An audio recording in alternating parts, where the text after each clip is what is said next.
Maria Reyes counted the bills on her kitchen table for the third time that morning, hoping that somehow the numbers would change, that an extra 20 would materialize between the 5s and 1s. They never did. $73. That was what stood between her family and the end of the month, between keeping the lights on and sitting in darkness, between groceries and the hollow feeling in her children's stomachs that she had worked so hard to keep away. Outside the small apartment, the city hummed with the careless energy of people who did not count every dollar, who did not wake at 3 in the morning, calculating whether they could afford both gas and milk. Maria pressed her palms against the Formica surface, feeling the cool smoothness beneath her fingertips, and allowed herself exactly 10 seconds of exhaustion. But 10 seconds to feel the weight of single motherhood, of 2 jobs that barely covered rent, of student loans for a degree she never finished, of medical bills from when Diego had pneumonia last winter. Then she stood, smoothed her uniform, and checked the time. 20 minutes until her shift at the diner. 45 minutes after that, she would clock out and drive directly to the grocery store, where she stocked shelves until closing. Sleep would come sometime after midnight, interrupted by alarm clocks and worry, and then it would begin again. Her daughter Sophia, 12 years old and too observant for comfort, watched from the doorway. She had learned not to ask for things, which broke Maria's heart more than any tantrum ever could. Diego, 8, still believed in the possibility of new sneakers and birthday parties, and Maria fought daily to protect that belief, even as reality pressed harder against the thin walls of their lives. The envelope arrived on a Thursday, slipped between utility bills and credit card offers. Maria almost missed it entirely, her hands moving automatically to sort mail into piles of urgent, important, and ignorable. This letter fell into none of those categories. It was addressed to her in careful handwriting, not the mechanical print of automated notices. No return address. No company logo. Just her name and the apartment number written in blue ink that had bled slightly at the edges.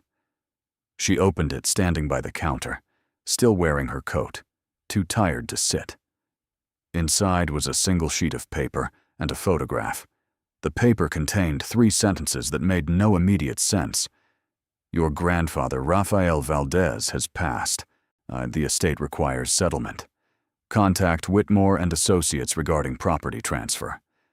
The photograph showed a building she recognized with the shock of sudden memory. The Starlight Palace Casino. Or what remained of it.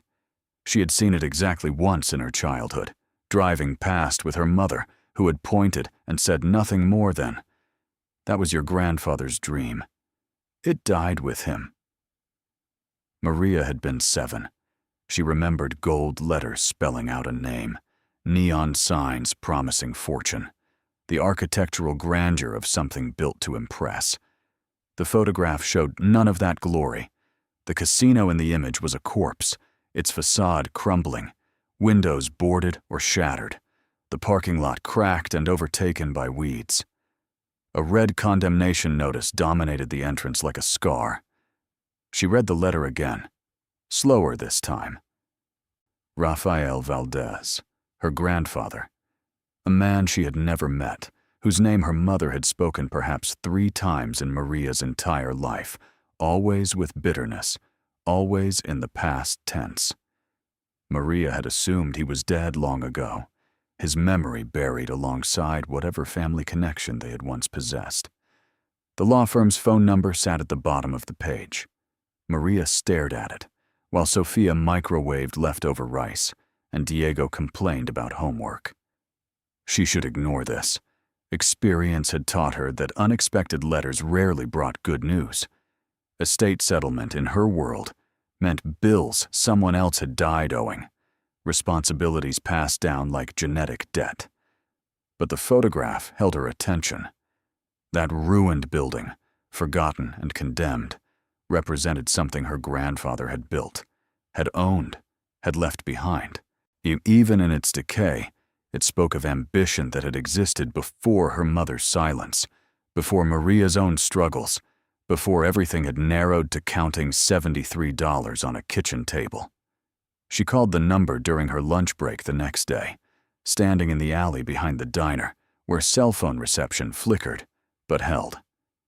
A receptionist answered with professional efficiency, transferred her to a junior attorney who spoke in careful, measured sentences designed to convey information without promising hope. The property has been in legal limbo for 17 years, the attorney explained. Your grandfather died intestate, without a will. No clear succession plan. Multiple claims, all contested. The estate has been in probate, tied up in disputes and unpaid liens. We've been attempting to locate direct descendants.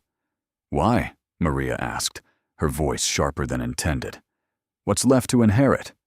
The building itself, the attorney said, and the land it occupies. Both carry significant liabilities. Demolition orders, code violations, unpaid property taxes. The city wants it cleared. The state wants compensation. Several creditors have filed claims. Frankly, Ms. Reyes, this is not an inheritance most people would accept. Maria felt something cold settle in her stomach. Then why contact me? Because you're the closest living relative we've been able to locate. Under intestate succession laws, the property falls to you. But I must be clear that accepting this inheritance means accepting its debts. You would become responsible for demolition costs, back taxes, and outstanding liens. The estimated total exceeds $200,000. The number hit her like a physical blow. $200,000. She could not imagine that much money as debt, any more than she could imagine it as wealth. It existed in a realm so far beyond her daily calculations that it felt fictional. What if I don't accept? She asked. Then the state will eventually seize the property, auction it for pennies, and the debt will be settled through administrative channels. You would owe nothing. You would receive nothing. Maria thanked him and ended the call. She stood in the alley a moment longer, breathing exhaust and the smell of fryer grease, feeling the weight of another impossible choice. Walk away or inherit a ruin that would crush her. Neither option offered anything resembling opportunity. That night, unable to sleep, so she searched for information about the Starlight Palace online. What she found painted a picture of slow, inevitable decline. The casino had opened in the late 1980s, promising entertainment and prosperity. For a few years, it had delivered. Photos from its prime showed crystalline chandeliers, carpeted gaming floors, crowds of people dressed for spectacle. Rafael Valdez, in these images, appeared as a man comfortable with attention, his smile wide, his hand always gesturing expansively toward some new feature or promise. But the boom had ended. Larger casinos opened nearby with better locations and corporate backing. The Starlight Palace could not compete. Debts accumulated, maintenance deferred. By the mid-1990s, the building was struggling. By 2000, it was closed. By 2007, when her grandfather died, it was already condemned. I've forgotten except as a landmark of failure. Maria read articles about urban blight, about buildings left to rot, while cities struggled with cleanup costs. She learned that condemned properties rarely found buyers, that demolition was expensive, that liability attached itself to ownership like a parasite. Everything she discovered reinforced the attorney's warning. This was not an inheritance. It was a trap. Yet something kept pulling her thoughts back to that photograph. The building, for all its ruin, still stood. Solid. Real. A physical manifestation of something her family had once possessed. Her mother had walked away from it, from Raphael, from whatever history connected them. Maria had grown up in the shadow of that silence, never understanding what had been lost, or why. She called the attorney back 2 days later. If I wanted to see the property, she said carefully, Would that be possible? There was a pause. Ms. Reyes, I strongly advise you to consult with a financial advisor before making any decisions regarding. I just want to see it, Maria interrupted. That's all. The attorney gave her the address and the contact information for a local property manager who held keys for the building's exterior locks. He also gave her one more piece of information that changed everything. The city is willing to negotiate, he said. They want the property cleared, but they lack funds for demolition. If someone were to take ownership and commit to redevelopment or demolition, they might reduce the tax burden significantly, perhaps eliminate it entirely in exchange for clearing the lot. And the other debts? Maria asked. Most creditors have written off their claims as losses. After 17 years, collection is unlikely. The primary obstacle is the demolition order and associated costs. That's roughly $75,000. $75,000. Still impossible. Still a number that existed beyond her reach, but smaller than 200,000.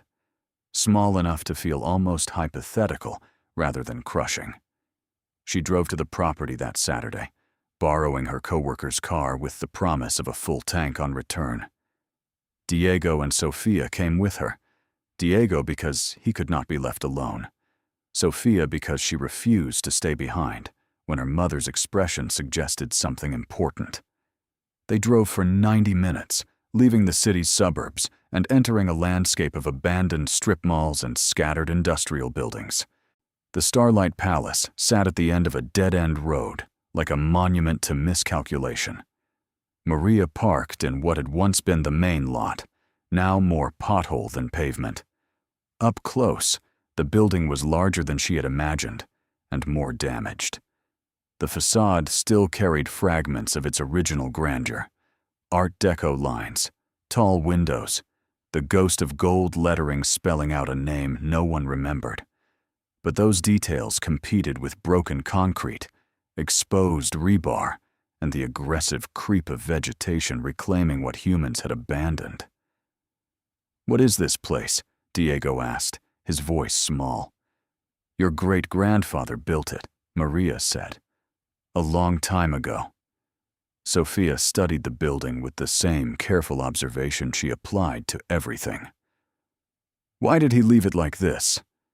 "He didn't," Maria said quietly. "It ended up like this after he was gone." They walked the perimeter cautiously.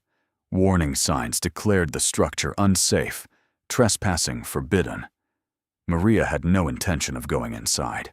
She simply wanted to see it whole, to understand what shape this inheritance took. The building stretched farther back than she expected, its wings extending into a lot overgrown with brambles and volunteer trees.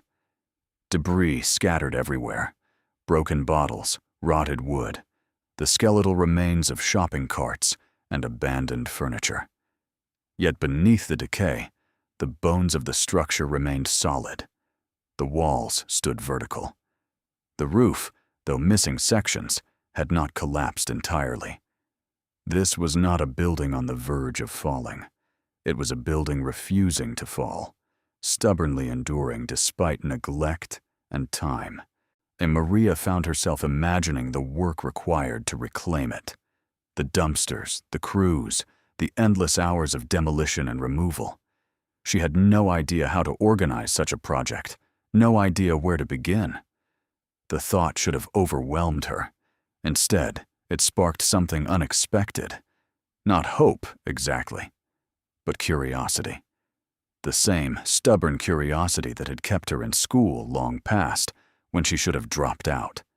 That had taught her to repair her own car because mechanics charged too much. That had turned failure into temporary setback rather than final verdict. "Can we go inside?" Diego asked.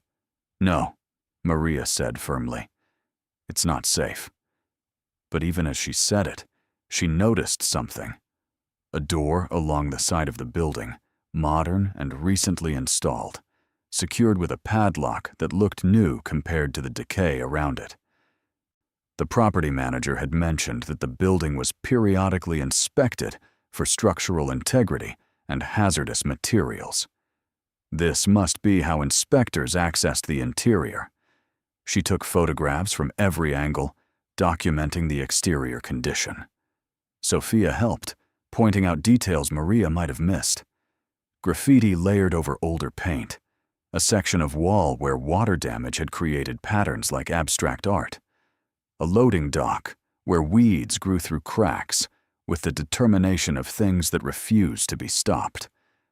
By the time they left, the sun was lower, casting long shadows across the parking lot. Maria drove home in silence, her mind turning over possibilities she had not allowed herself to consider before. The attorney had said the city wanted the property cleared. He had also said they might negotiate on taxes if someone committed to action. What if someone were willing to take on the demolition herself? What if labor, rather than money, could settle the debt? The idea was absurd. She had no experience with construction or demolition. She worked at a diner and a grocery store. She had 2 children, no savings, and a life balanced so precariously that a single unexpected expense could topple everything. Taking on a condemned building made no practical sense. But neither had many of the things she had done to survive this long. Practicality, Maria had learned, was a luxury. Sometimes you had to work with what was offered, no matter how broken it appeared. That night, after the children were asleep, she called the attorney again. "If I were to accept the property," she said, "what would that process look like?" He walked her through the legal requirements, forms to file, notarized signatures, acknowledgement of debts and liabilities. The city would need to be contacted regarding the demolition order. A timeline would need to be established. Insurance would be necessary, though finding a company willing to insure a condemned building would be challenging. "And the cost to transfer ownership?" Maria asked. "Nominal. The state charges a processing fee, $50. $50. Less than she paid for a week of groceries. Less than a single tank of gas. For that price, she could own a building worth nothing and burdened with debt she could not pay. It was the worst investment imaginable. It was also the only asset she had ever been offered.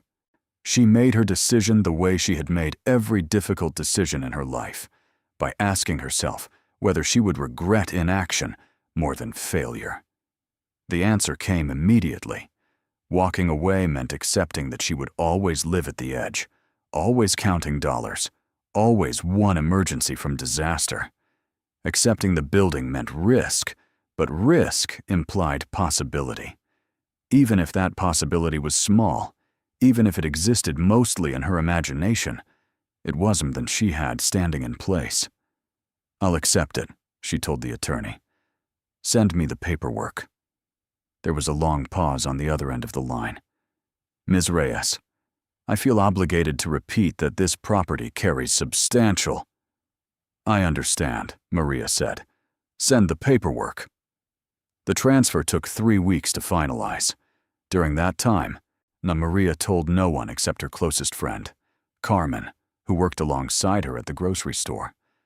Carmen listened to the explanation with the patient skepticism of someone who had witnessed too many of Maria's impossible plans to be surprised by another. "A casino," Carmen said flatly. "A collapsed casino," Maria corrected. "And you're going to do what with it?" "I don't know yet. Clear it. Sell the land, maybe. Something." Carmen sighed. "You know this is crazy, right?" "Of course," Maria said. "But crazy is better than standing still." When the paperwork arrived, Maria signed each page carefully, her hand cramping from the repetition. She had the documents notarized at a bank during her lunch break, paid the $50 processing fee with money she had scraped together from tips, and mailed everything back with a stamp that cost more than it should have. 2 days later, she received confirmation. The Starlight Palace Casino, along with its 15 acres of land, its debts, and its demolition order, officially belonged to Maria Reyes. She owned something. For the first time in her adult life, she owned property. That the property was worthless and condemned did not diminish the strange, fragile feeling the knowledge gave her. Her mother called that evening, having somehow learned of the transfer. The conversation was brief and cold. "You don't know what you're getting into," her mother said. "Raphael destroyed our family with that place. It took everything from us, and now you're doing the same thing." "I'm trying to survive," Maria said. "For that's all I've ever done." "You're making a mistake." "Maybe," Maria agreed, "but it's my mistake to make."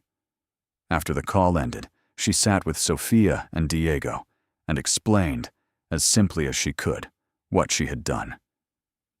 Diego asked if they were rich now. Maria laughed, a sound that felt like pressure releasing. "No, mi amor, we're not rich, but we own something. That's different." "What do we do with it?" Sofia asked, her tone practical. "We figure that out together," Maria said. Word spread faster than she expected. Co-workers at both jobs learned within days. Some expressed support. Most expressed doubt. A few were openly dismissive. "You bought what?" one of the line cooks asked, laughing. "A condemned casino? For $1? That's the dumbest thing I've ever heard." Others were kinder, but no less skeptical.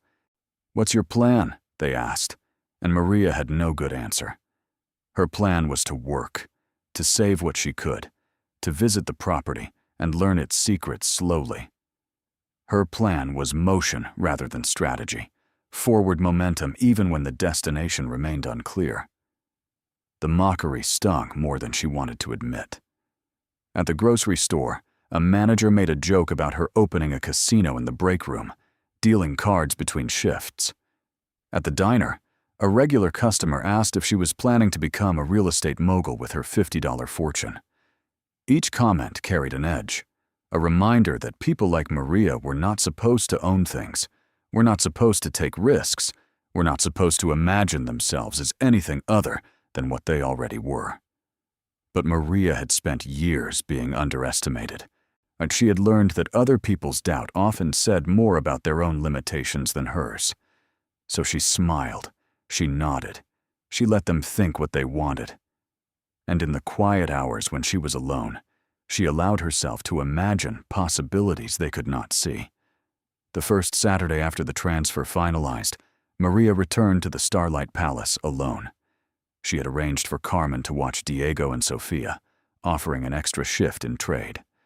She wanted time to explore without distraction, without the responsibility of keeping children safe in a dangerous environment. She brought tools borrowed from neighbors, a flashlight, a crowbar, work gloves, a dust mask.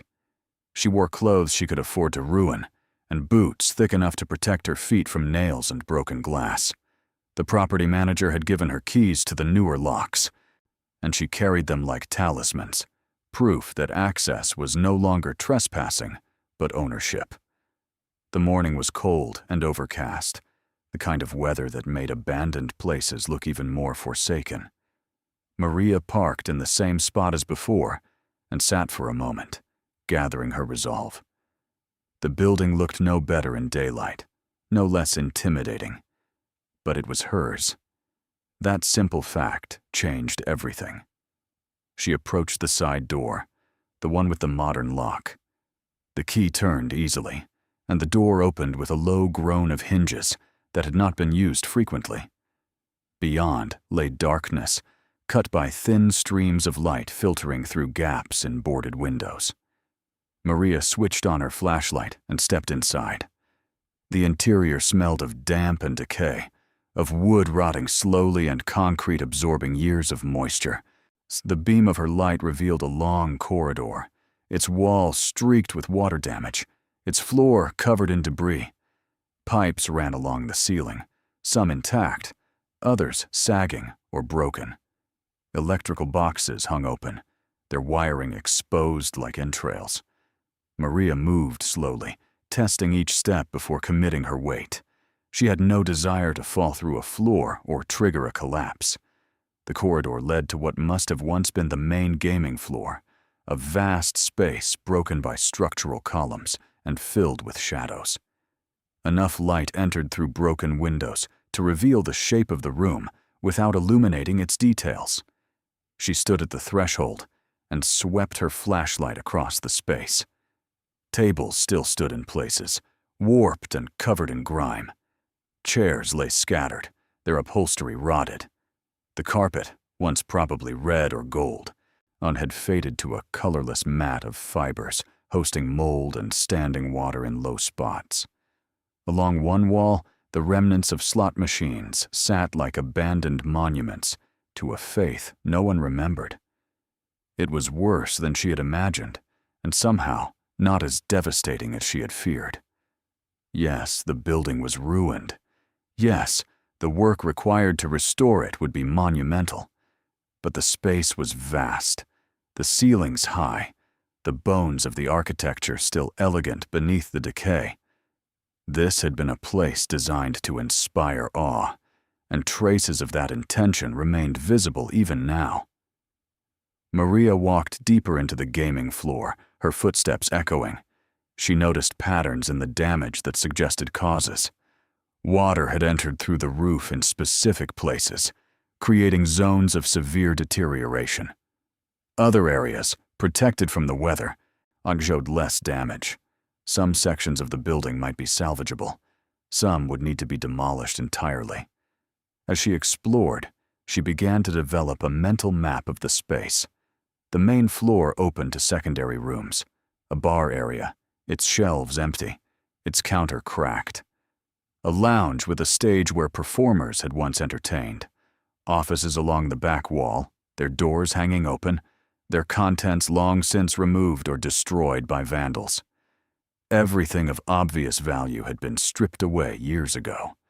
What remained was structure, space, and the stubborn persistence of a building refusing to die. She climbed a staircase carefully, testing each step, and found herself on a second level overlooking the main floor. Up here, the damage was less severe. The roof had held better. Windows, though boarded, had not all broken. She discovered a series of rooms that must have been VIP suites or private gaming areas. The furniture was gone, but the spaces retained a sense of their original purpose. Intimacy, exclusivity, places designed for people who wanted more than the public floor could offer. In one of these rooms, Maria found something that stopped her entirely. A wall safe, its door hanging open, its contents removed long ago. But beside it, partially hidden behind a piece of fallen drywall, was a locked cabinet built into the wall itself. Unlike the safe, this cabinet looked original to the building's construction, designed to blend seamlessly with the architecture. It was not something that would draw attention. It was something meant to be overlooked. Maria cleared the debris away carefully and examined the cabinet. The lock was old, done mechanical rather than electronic, tarnished, but intact. She tried the crowbar gently, testing resistance. The wood around the lock was solid, the metal unyielding. This would require more than brute force. It would require planning, patience, and probably a locksmith. She photographed the cabinet from multiple angles, documenting its position and condition. Then she continued her exploration, but her mind kept returning to that locked space. What had been important enough to secure so carefully? What had been worth hiding in a wall rather than simply locking in a safe? By the time she left, the afternoon was fading. Maria locked the building behind her and stood in the parking lot, looking up at the structure with new eyes. The Starlight Palace was not just a ruin, it was a puzzle, a place still holding secrets despite decades of abandonment. And she, improbably, held the only key. Driving home, she allowed herself to imagine what might be inside that cabinet. Documents, most likely. Records or legal papers, too important to discard, too sensitive to leave easily accessible. Or perhaps nothing. Perhaps it had been emptied years ago along with everything else. But possibility thrived in the space between knowing and discovering, and Maria had learned to survive on possibility. That night, after her shift at the grocery store, she sketched a rough floor plan of the casino from memory. She marked areas that seemed structurally sound, areas that showed severe damage, and the location of the locked cabinet. The act of drawing forced her to think systematically about the building, and to see it not as an overwhelming whole, but as a collection of manageable problems. Sophia watched her work. "Are you going to fix it?" she asked. "Maybe," Maria said. "Or maybe I'll just clear it so someone else can." "I think you should fix it," Sophia said quietly. "Great-grandpa built it. Maybe it's supposed to be ours." Maria looked at her daughter, at the certainty in her young face, and felt something shift inside her. Sophia was right. Not about fate or destiny, but about ownership. The building was theirs now. Whatever happened to it would happen because Maria decided, not because circumstances forced her hand. "Maybe," Maria said again, but this time she meant it differently. The following week moved with exhausting routine: work, children, bills, sleep.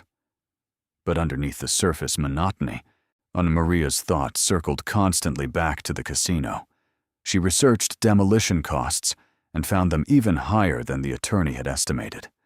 She looked into grants and low-interest loans for property redevelopment and discovered requirements she could not meet. She considered every angle and found no easy path forward. But she also found small pieces of information that accumulated into something like strategy. The land itself, independent of the building, had value. If cleared and zoned for commercial use, it could be sold for enough to cover the demolition costs and perhaps leave something remaining. That was a possibility. Not a solution, but a direction. She contacted the city's planning department and learned that they were indeed willing to negotiate on back taxes. But if she could demonstrate a credible plan for clearing the property within 18 months, they would waive the majority of the tax burden. That removed one obstacle, though the largest one, demolition costs, remained firmly in place. Carmen, who had initially dismissed the idea as madness, began to come around. "What if you did it yourself?" she asked one night during a cigarette break behind the grocery store. "Did what myself? The demolition. You rent equipment, get permits, haul away the debris piece by piece. It would take forever, but it would be cheaper than hiring a crew." Maria stared at her. "I don't know how to demolish a building." "You didn't know how to change a transmission either," Carmen pointed out. "But you figured that out when you couldn't afford a mechanic." The comparison was absurd, yet it planted an idea. What if demolition was not a single overwhelming task, but a series of smaller, achievable ones? What if she approached it the same way she approached everything else in her life? By breaking it into pieces small enough to handle, by learning as she went, by refusing to accept that impossibility was permanent. The locked cabinet haunted her thoughts. She could not explain why it mattered so much, why the image of it returned to her in quiet moments. Perhaps because it represented the one mystery within her reach. The building was too large, the debts too crushing, the future too uncertain. But that cabinet was a single problem with a defined solution. Find a way to open it, discover what lay inside. At least that much she could control. She called a locksmith, described the situation, and learned that opening an old mechanical lock without a key required skill, but not impossibility. The locksmith quoted a price that made her wince, $200, but offered to reduce it if she could pay cash and didn't need a receipt. Maria negotiated down to $150 and agreed to meet him at the property the following Saturday. The locksmith arrived in a van decorated with cartoonish keys and the slogan, "We open doors." He was younger than Maria expected and skeptical of the building's condition. They walked through the casino together, his presence making the space feel less eerie. He whistled when he saw the cabinet.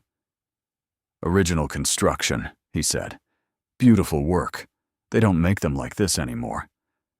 He worked for nearly an hour, his tools making precise clicking sounds in the quiet room. Maria stood nearby, fighting impatience. Finally, the lock gave way with a soft, mechanical surrender. The locksmith swung the cabinet door open and stepped back. "All yours," he said. Maria approached slowly. Inside, the cabinet was not empty, but neither was it full. A leather portfolio lay on the single shelf, its surface dusty but intact. Beside it, a small wooden box, unadorned and locked with a simpler mechanism. The locksmith opened that as well, revealing a collection of keys, each tagged with numbers that meant nothing to Maria. She removed the portfolio carefully and opened it. Inside were documents, layered and stiff with age. She glanced through them quickly, seeing legal language, property descriptions, and names she did not recognize. These would require careful reading, time, and possibly legal consultation to understand. She closed the portfolio and tucked it under her arm, then picked up the wooden box of keys. The locksmith accepted his payment in cash and left without questions. Maria remained alone in the room, holding the portfolio like a fragile treasure. She did not yet know what these documents contained, but she understood instinctively that they had been hidden for a reason. People did not lock things in walls unless those things mattered. She left the casino as the afternoon shadows lengthened, carrying the portfolio carefully. On the drive home, her mind raced with possibilities. Legal papers could mean many things. Deeds, contracts, insurance policies, or simply old business records of no current value. She would not know until she read every page, until she understood what her grandfather had thought important enough to preserve. That night, after the children slept, Maria spread the documents across the kitchen table. There were dozens of pages, some typewritten on yellowed paper, others handwritten in careful script. She began to read, slowly at first, struggling with legal terminology and outdated phrasing. But as she continued, patterns emerged, references to properties beyond the casino, descriptions of assets held in trust, names of attorneys, and banks that still existed, though surely under different management. One document caught her attention immediately, a deed to the casino property itself, but not just the building. The land extended much farther than she had realized, encompassing parcels that had never been developed, never been taxed separately, never appeared on the simplified records she had received during the inheritance process. According to this document, her grandfather had owned nearly 50 acres, not 15. The difference was staggering. Another document referenced a trust established in 1985, designating funds for property maintenance and future development. The trust named Rafael Valdez as grantor and listed his direct descendants as beneficiaries. Maria's mother was named specifically, as was Maria herself. The language was formal, but the intent seemed clear. Her grandfather had attempted to protect something, to ensure that even if the casino failed, the family would retain access to resources. She kept reading, her exhaustion forgotten. A third document outlined mineral rights, water access rights, and easements that granted her property advantages she had never imagined. A fourth was a contract with the state, signed decades ago. That provided certain protections in exchange for environmental conservation. The terms were complex, but they seemed to suggest that portions of the land could not be seized for back taxes if they remained undeveloped and met certain ecological criteria. Maria's hands began to shake as the implications accumulated. Her grandfather had not simply built a casino and watched it fail. He had constructed a complex network of legal protections, property rights, and financial mechanisms designed to survive even disaster. Some of these protections had expired or been voided by time and neglect, but others remained active, waiting for someone to claim them.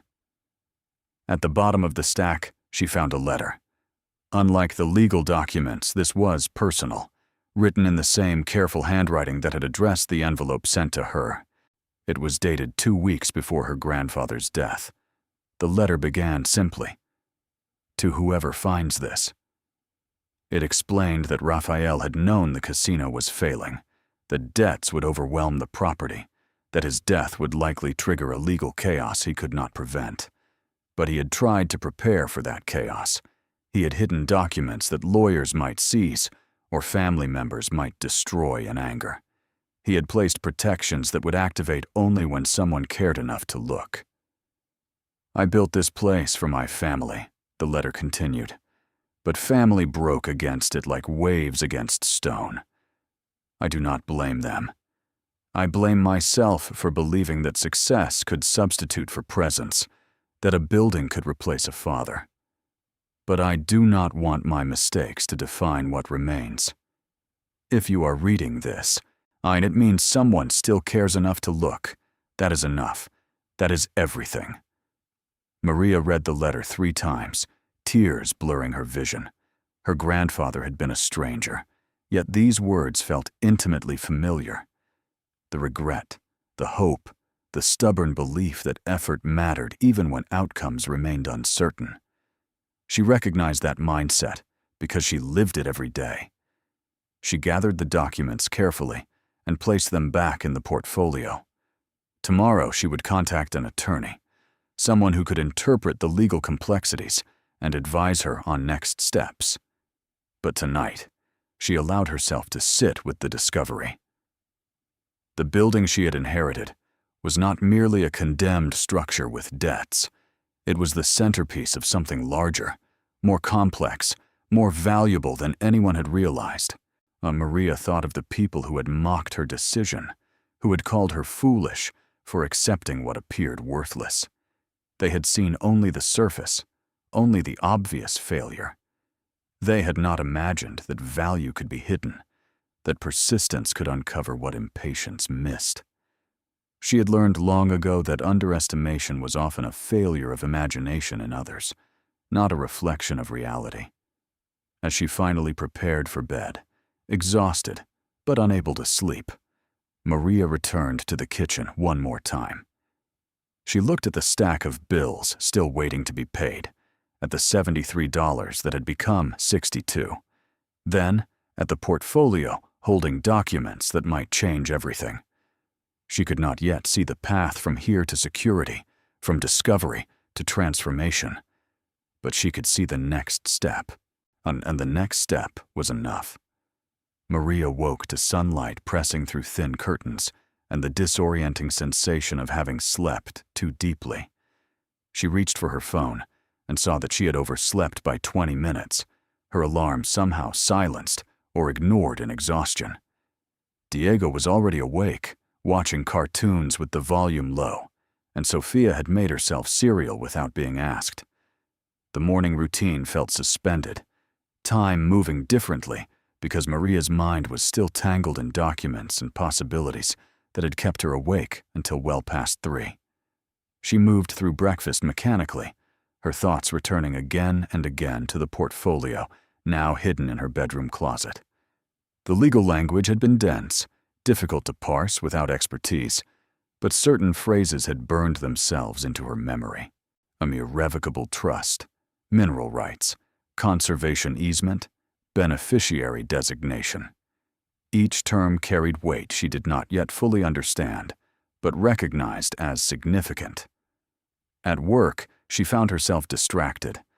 Orders took longer to process. She mixed up tables twice, bringing wrong dishes and apologizing while customers smiled with strained patience. The line cook who had mocked her about the casino noticed her distraction and made another joke, something about her planning to build a hotel empire. Maria forced a smile and said nothing. Let them think what they wanted. She had learned that explaining possibility to people who could not see it was a waste of energy, better spent making that possibility real. During her lunch break, she called 3 attorneys whose names she found through online searches. The first told her immediately that property law was not his specialty. The second listened to her brief explanation, quoted a retainer fee of $5,000, and thanked her for her time when she went silent. The third, a woman named Patricia Chen, asked more questions than Maria expected and seemed less interested in immediate payment than in understanding the situation. "These documents you found," Patricia said, "do they reference specific trust accounts or financial institutions?" "Yes," Maria said. "Several. Banks I've heard of and some I haven't. The dates go back to the 80s. "And your grandfather's name is on all of them?" "Rafael Valdez. Yes." There was a pause. "Ms. Reyes, I'm going to be direct with you. What you're describing could be nothing. Old papers documenting assets that no longer exist. Or it could be significant. I won't know until I see the documents themselves. I can offer you a consultation for $200. If the documents warrant further investigation, we can discuss terms for representation. But I can't promise you'll like what I find. $200. A week of groceries. A third of the rent." Maria closed her eyes and made a decision that had become familiar. Spend money she could not afford on a possibility that might lead nowhere, or protect what little she had and never know. She chose knowledge. "When can I meet with you?" Maria asked. They scheduled an appointment for the following afternoon. Maria arranged to take a long lunch from the diner, knowing it would cost her in hours and goodwill, but understanding that some opportunities demanded immediate attention. She spent that evening making copies of every document in the portfolio, working carefully at a 24-hour print shop, feeding dollar bills into a machine that spat out duplicates with mechanical indifference. Patricia Chen's office occupied a second-floor suite in a building that had seen better decades, but maintained respectability through stubbornness. The waiting area was small but clean, decorated with abstract art that suggested effort without personality. Maria sat with the portfolio on her lap, her hands resting protectively on its leather surface. When Patricia emerged, she was younger than Maria expected, perhaps 40, dressed in business casual that managed to convey competence without formality. "Ms. Reyes," Patricia said, extending her hand. "Come in." Her office was organized chaos, file boxes stacked along walls, and documents arranged in piles that surely meant something to someone. Patricia cleared space on her desk and gestured for Maria to sit. "Let's see what you've brought me." Maria opened the portfolio and handed over the documents one by one. Patricia read silently, her expression neutral, occasionally making notes on a yellow legal pad. Minutes passed. The silence stretched. Maria fought the urge to fill it with explanation or justification. She had learned that waiting often revealed more than talking. Finally, Patricia set the last document down and leaned back in her chair. "Where did you find these?" "Hidden in a wall cabinet in the casino, locked. I had to hire a locksmith to open it." "And you're certain your grandfather left them there?" "The letter is in his handwriting, or I assume it is. I never knew him, but my mother confirmed the signature matches documents she remembers from childhood." Patricia nodded slowly. "Ms. Reyes, I need to ask you some uncomfortable questions. Is there any possibility these documents are forgeries? That someone might have planted them as part of a scam?" Maria had not considered that possibility. The thought made her stomach tighten. "I don't know. I wouldn't know how to tell." "We can have them authenticated," Patricia said. "Date the paper, analyze the ink, verify signatures against known samples. That will cost money. But if these documents are legitimate, they're worth authenticating." "Why?" Maria asked. "What do they mean?" Patricia chose her words carefully. "Your grandfather appears to have established a complex estate structure designed to survive legal challenges. He created trusts and secured property rights and documented claims to assets beyond the casino building itself. Some of these structures have likely lapsed, but others, if they remain active, could represent significant value. What kind of value? I can't say without further investigation. But the mineral rights alone, if valid, could be worth tens of thousands. The expanded land parcel you mentioned, if properly documented and free of competing claims, could be worth considerably more. And the trust, if it still exists and contains funds, well, Patricia paused. That's where this gets complicated. Maria felt her heartbeat accelerate. Complicated how? Trusts don't disappear just because no one claims them. If your grandfather established a legitimate trust with a reputable institution, that trust has been administered continuously, even if passively. Funds have been managed, interest has accrued, assets have been protected. If you're the legitimate beneficiary, and if the trust contains what these documents suggest, you could be looking at a substantial inheritance. The word substantial hung in the air like a promise no one had dared make. Maria wanted to ask for specifics, for numbers, for certainty. But she recognized the caution in Patricia's tone, the legal precision that refused to promise what couldn't yet be proven. "What do I need to do?" Maria asked. Patricia outlined a plan. Authenticate the documents first. Contact the banks and institutions referenced in the paperwork to verify the existence of accounts and trusts.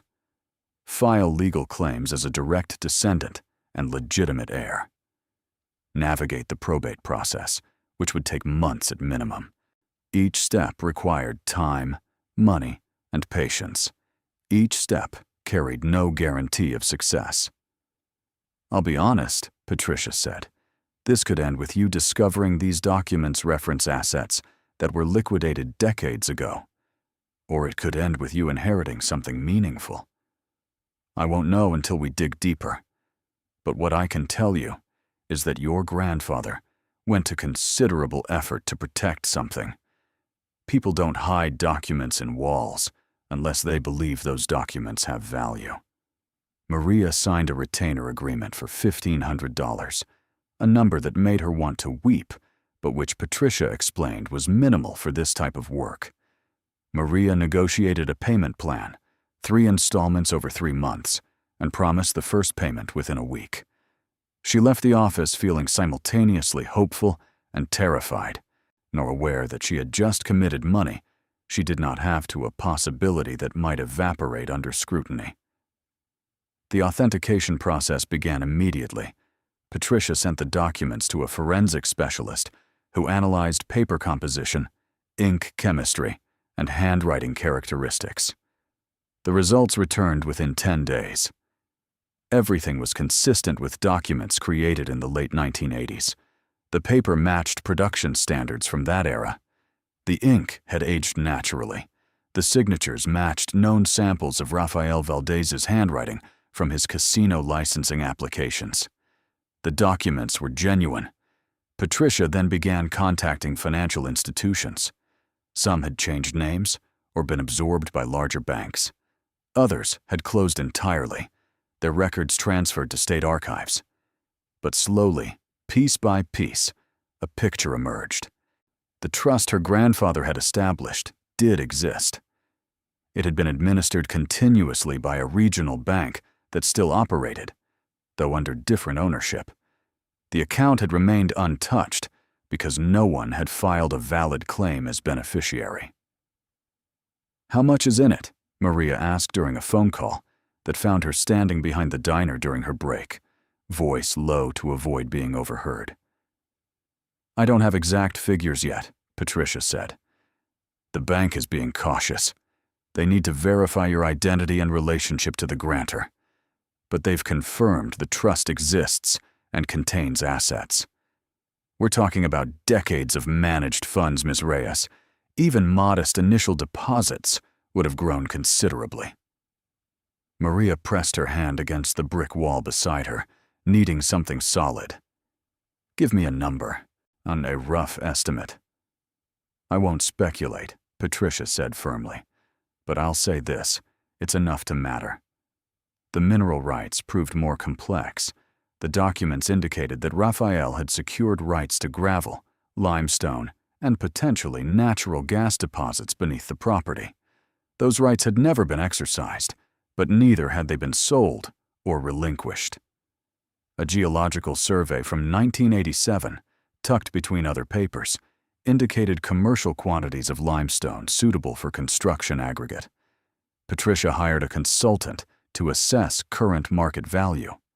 The report came back listing figures that made Maria dizzy. If the limestone could be accessed and sold, the rights alone might generate 6 figures annually.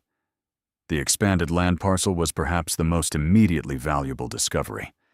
The simplified records Maria had received during the inheritance process had listed only the casino building and 15 acres.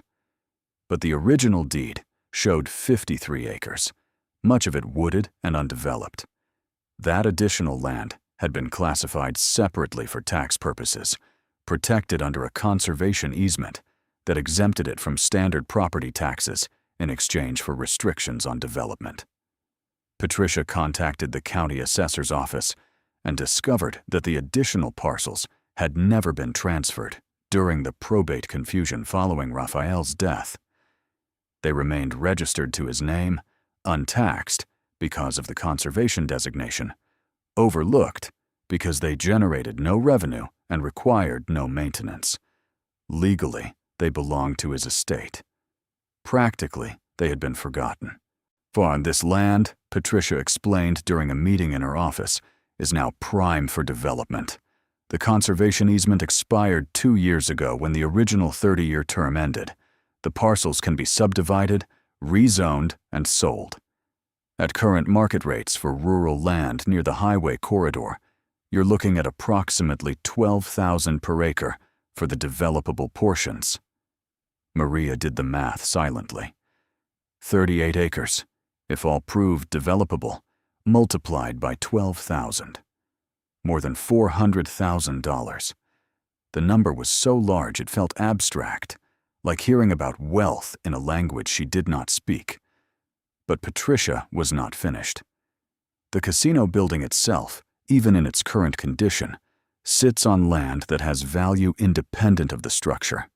If you can demonstrate that you're willing to clear the property, the city has indicated they'll waive the demolition liens entirely.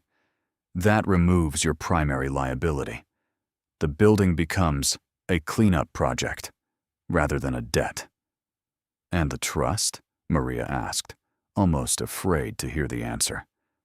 Still investigating, Patricia said, but the bank has confirmed it contains multiple asset classes, cash equivalents, bonds, and what they're describing as held securities. I've requested a full accounting. That will take time. Maria left the meeting feeling as though the ground beneath her had shifted from solid to liquid. The condemned casino she had inherited for $1, the decision everyone had mocked, was beginning to reveal itself as something entirely different. Not a burden, but a hidden fortune. Not her grandfather's failure, but his final gift. Yet even as evidence accumulated, doubt pressed in from all sides. At the diner, word had spread that Maria was pursuing some kind of legal claim related to the casino. A regular customer, a retired banker, offered unsolicited advice over coffee. "These things never work out like people hope," he said, smiling with the condescension of someone who believed they understood reality better than the person living it. "Old documents don't mean anything if the money's already gone.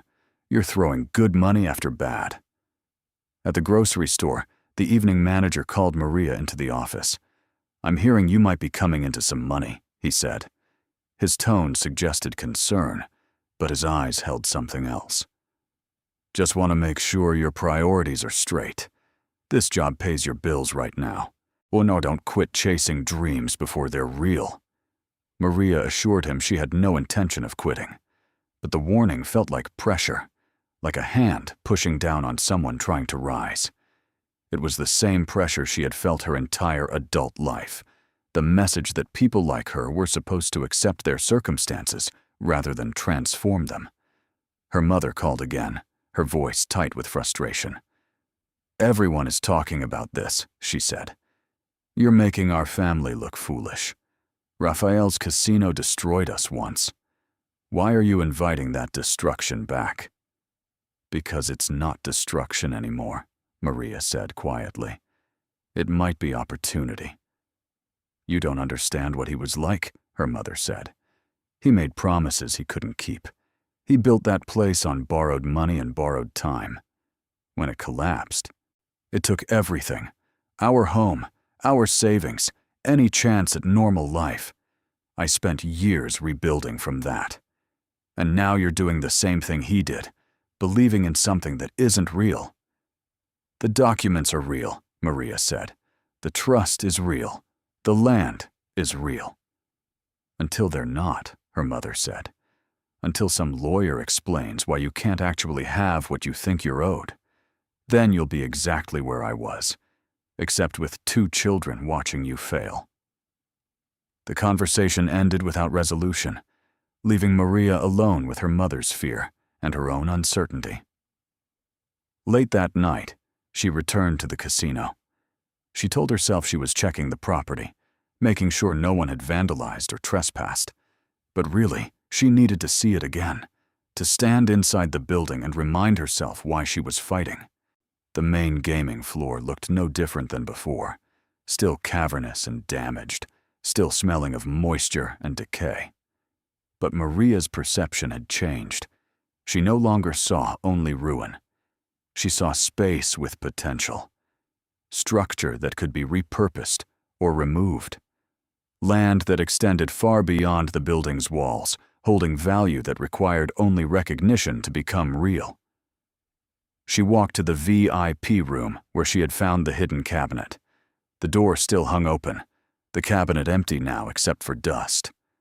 But standing there, Maria felt a connection to her grandfather that defied their lack of relationship. He had built this place with ambition and hope. When it failed, he had not simply abandoned everything. He had protected what he could, hidden documents that would reveal the truth to whoever cared enough to look. That act of faith, of belief that someone eventually would look, felt like a gift more valuable than money. Her phone rang, shattering the silence. Patricia Chen's name appeared on the screen. Maria answered, her heart already accelerating. "I have news," Patricia said. "The bank completed their accounting of the trust. Are you somewhere you can sit down?" Maria lowered herself onto a dusty windowsill, the city lights visible through broken glass. "I'm sitting." The trust contains approximately $4.7 million in liquid assets, Patricia said. Her voice was carefully neutral, professional, but Maria heard the barely contained excitement beneath it. Cash, bonds, dividend-paying securities, all managed conservatively over 37 years. Your grandfather established it with an initial deposit of $200,000 in 1985. The growth has been substantial. Maria could not speak. The number was too large to process, existing in a realm so far beyond her experience that her mind rejected it as impossible, even as Patricia continued talking. "That's not the total value," Patricia said. "The trust also holds shares in what's described as associated holdings.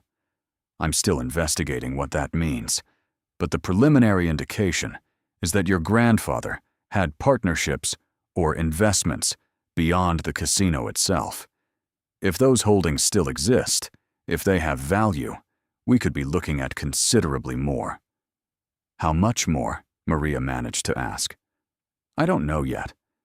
But Ms. Reyes, what I can tell you right now is that your situation has changed fundamentally. You're not inheriting a condemned building with debts. You're inheriting an estate that was hidden. I'm protected and preserved. Your grandfather made sure of that."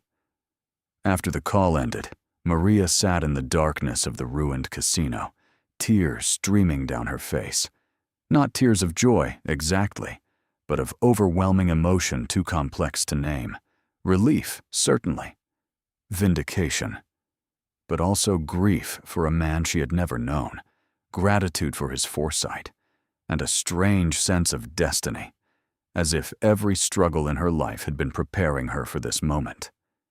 She thought of the $73 she had counted on her kitchen table, the bills that never stopped arriving, the constant calculation of whether she could afford both medicine and food.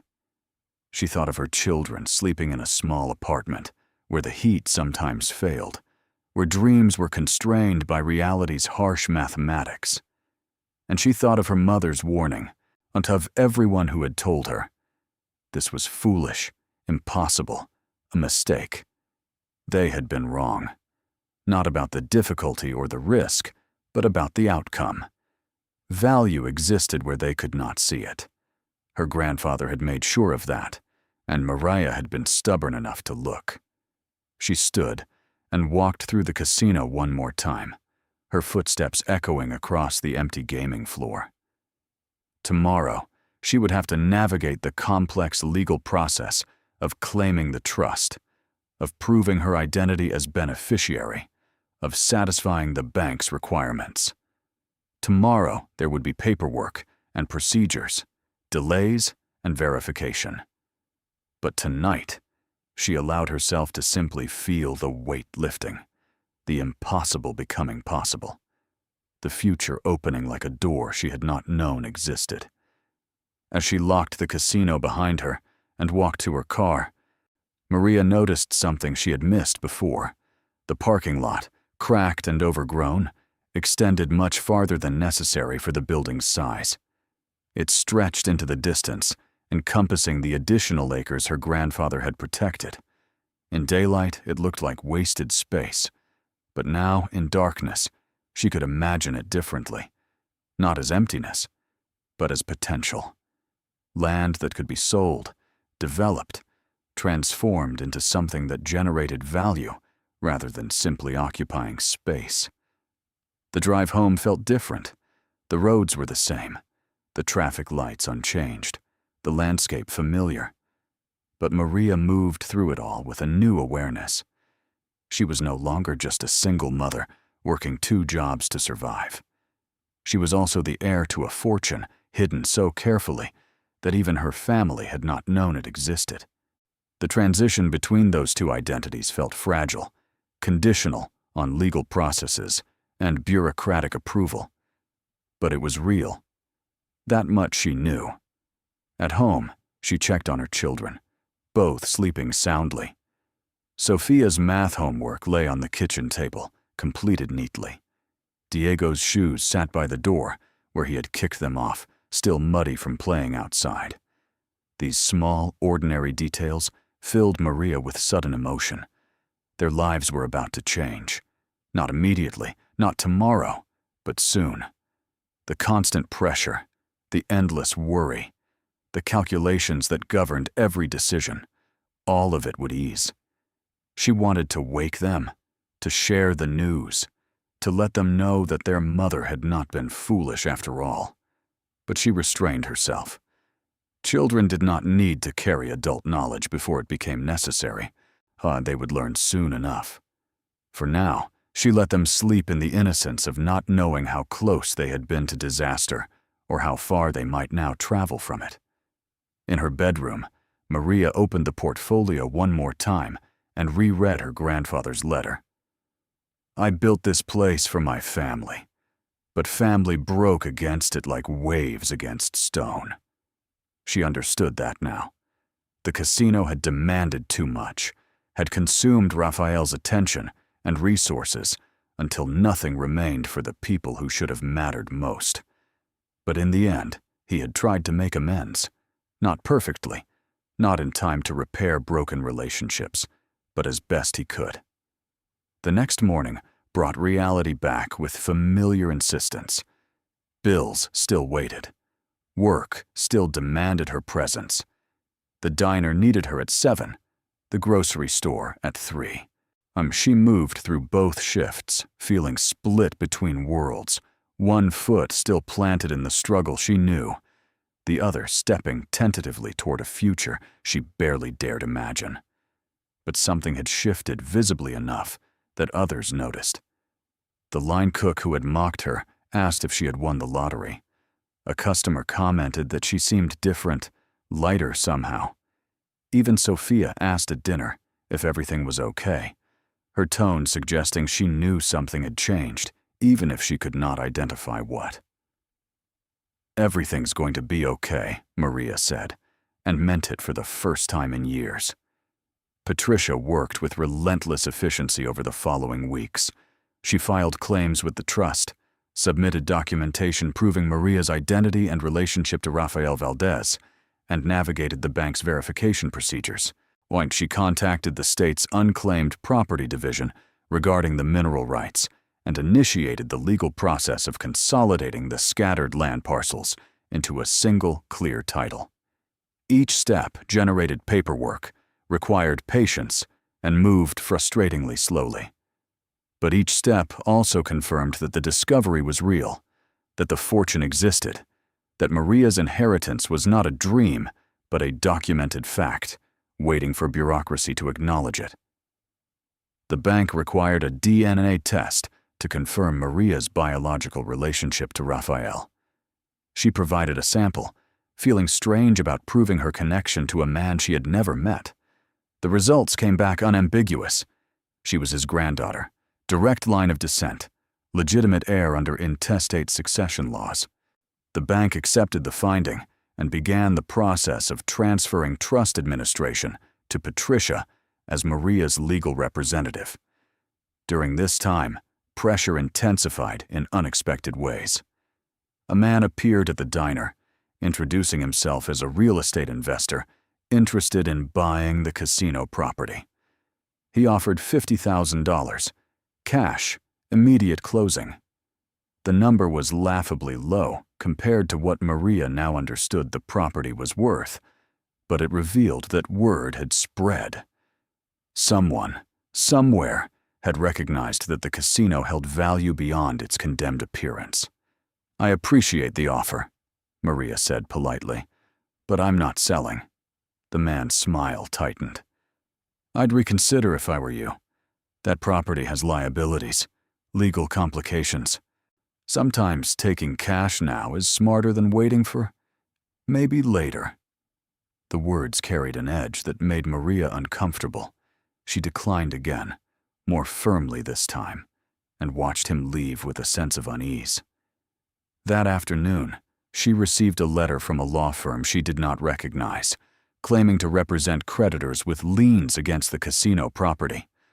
The letter demanded immediate payment of $200,000 or threatened legal action. Patricia reviewed the claim and dismissed it as invalid, the supposed liens having been discharged during the original probate proceedings. But the attempt itself was telling. Someone was testing her resolve, probing for weakness, hoping she might panic and settle for less than she deserved. "This happens," Patricia explained. "When word gets out that unclaimed assets exist, opportunists appear. They file frivolous claims, make aggressive offers, try to intimidate legitimate heirs into giving up. You need to be prepared for more of this." Maria was prepared, not because she had experience with legal maneuvering, but because she had spent years navigating systems designed to keep people in their place. She recognized the tactics: make someone feel small, overwhelmed, out of their depth, convince them that accepting less was pragmatic rather than defeat. She had seen it in eviction proceedings, in negotiations with creditors, in every interaction where power imbalance determined outcomes. But she had learned that power was often an illusion maintained only through collective agreement. The moment someone refused to accept their assigned position, the illusion cracked. She refused to accept it. 6 weeks after Patricia filed the initial claim with the bank, the trust transfer was approved. Maria received a packet of documents, making her the official beneficiary and granting her access to the accounts. The $4.7 million was real, verifiable. Hers. Patricia established a new account in Maria's name, transferred the funds, and arranged for professional financial management. The money was no longer theoretical. It was a number on a statement, growing daily through conservative investments, protected by legal structures Maria was only beginning to understand. But even as that certainty arrived, the investigation into the associated holdings continued. Patricia had discovered references to a partnership Raphael had established in 1983, 2 years before the trust was created. The partnership involved real estate development, commercial properties in 3 states, and equity positions in several businesses. Tracking down the current status of these holdings required investigation across multiple jurisdictions, examination of corporate records, and consultation with specialists in complex estate recovery. "This is going to take months," Patricia warned, "maybe longer. These partnerships were structured to survive individual deaths, which means they continued operating, even after your grandfather passed. If they were successful, if they generated profits, those profits would have been retained by the partnership unless someone filed a claim." We're talking about 37 years of potential accumulation. "And if they weren't successful?" Maria asked. "Then the holdings are worthless. And we move on," Patricia said. "But your grandfather was careful with the trust.